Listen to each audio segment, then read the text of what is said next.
Purification prayer. Through the way of mediation, may our sincere apologies be acceptable to you, our divine parent. Today we're doing the opening reception for our exhibit on Tanka poetry from Japan.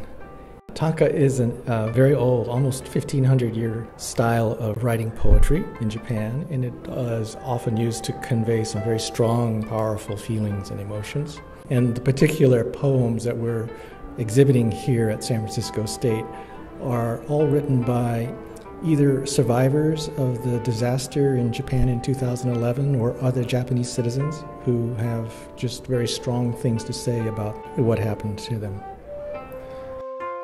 I found the exhibit very emotional. As I read each tanka, I imagined how people went through that disaster and just kept thinking about how they felt, and it just made me so emotional.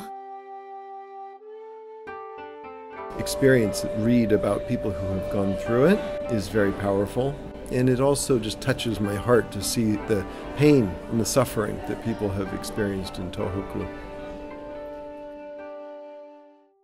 The Dilena Takeyama Center wanted to bring this to San Francisco State University.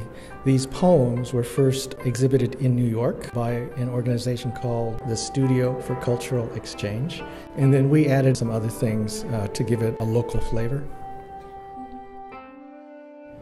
Now there are lots of earthquakes in Japan, just like there are lots of earthquakes here in San Francisco.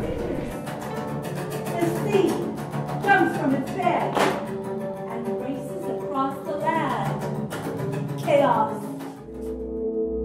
The way I wrote, it completes one story.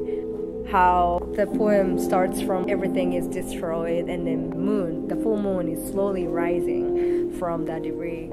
And then in the third poem, it's saying how the moon is shining over the roofs and roofs and roofs of these destroyed houses. This is one of the first times the exhibition brought a couple hundred people are of a different demographic who are all very interested, academics, scholars, very notable people in the community came, so I was very pleased. One of the things that we're trying to do with this exhibit is, in addition to having the poems and the photographs and the videos and the calligraphy on display, is we've decided to hold a number of public programs. This opening reception is one. We're doing a roundtable discussion with community leaders. We're having a program in which Japanese and American students will be discussing Tanka poetry. All of these are designed to reach out to different parts of the community and get them involved in the exhibit and to use the exhibit to further discussion about the situation in Japan.